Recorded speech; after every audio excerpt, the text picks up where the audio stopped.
Hi everyone, I'm Kevin Nelson. Here's a look at what's going on this week in the news. We begin with news from around the world. European nations this past week announced they are scaling down the rescue of migrants and refugees in the Mediterranean Sea. Bishops and aid agencies have called the move immoral. Auxiliary Bishop William Kenny of Birmingham, England, a president of the Conference of European Justice and Peace Commissions, told Catholic News Service that because we are created in the image of God, we cannot let people die if they can be saved. To do so, he said, will lead into an impossible ethical situation.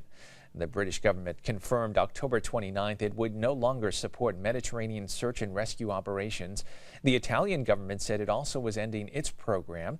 According to refugee agencies, up to 150,000 refugees have been rescued by Italian naval ships since January, compared to 65,000 in 2013. About 3,000 migrants have drowned this year.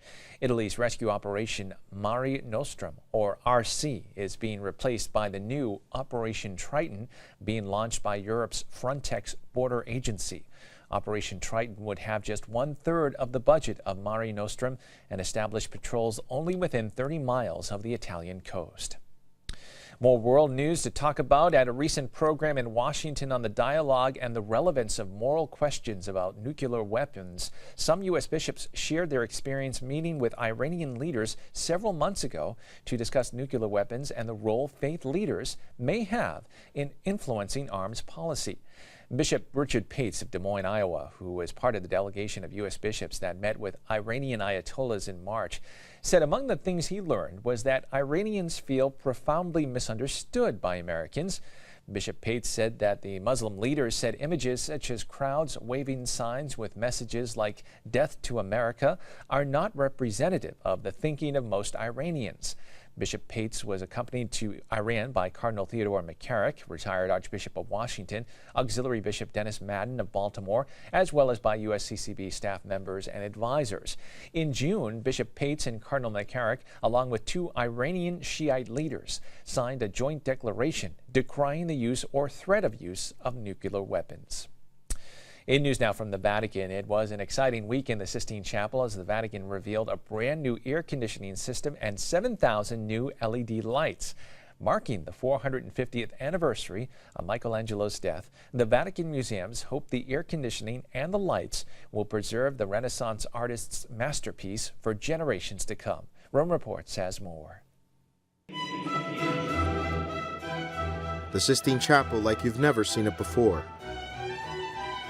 450 years after the death of Michelangelo, the Vatican museums have given a new light to his most iconic masterpiece. It is a surrounding light in the sense that it leans in a soft way around the whole Sistine Chapel, not only on the surface of the most important frescoes like the Final Judgment, but also on the entire area. Now the visual perception is correct. 7,000 LED lights allow for colors to stand out in the chapel. Above all, they don't damage the paintings nor endanger their conservation. Additionally, a new air conditioning system will regulate the temperature and humidity.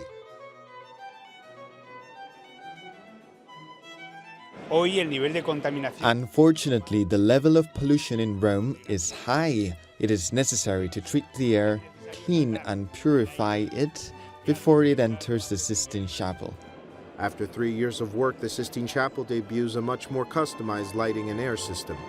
From now on, the 2,000 visitors that admire the chapel every hour will see Michelangelo's masterpiece as it was intended to be seen. The U.S.-based Carrier Company and Osram, a German lighting company, donated to the new systems, which have an estimated value of about $3.8 million. In news from around the country, Boston's longest-serving mayor, Tom Menino, passed away yesterday at the age of 71. The former mayor, who served from 1993 to 2014, had been diagnosed with advanced cancer shortly after he left office. In a statement, Cardinal Sean O'Malley, Archbishop of Boston, called the passing of Menino a great loss to the city of Boston, the Commonwealth, the country, and his family. The cardinal went on to say that it was a blessing for him to have known the mayor and his wife, Angela, and that they had always held providing support and assistance for people in need as a priority.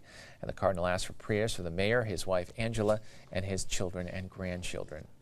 And finally in the news, while the Synod of Bishops on the Family was taking place at the Vatican, most of the media was focused on the issues of divorce and gay unions. But Cardinal Luis Antonio Tagle of Manila, Philippines, said another issue of concern for many of the bishops was the impact of poverty on families, especially in Asia. The Philippines is among the world's top countries that sends workers overseas. The government reports more than 9 million Filipinos, about 10% of the Philippines' population, live overseas, and about half of them migrated for work.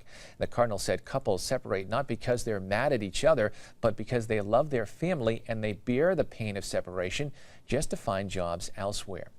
The cardinal also reported on preparations for Pope Francis's planned January visit to the Philippines. He said Vatican officials plan to visit in November to check on arrangements, and that specific details of the trip would be released at the end of November or early December. Well, that is all the information we have for you this time. I'm Kevin Nelson. Don't forget, you can keep up to date on Catholic news throughout the week with Catholic Newsbreak right here on the Catholic TV Network.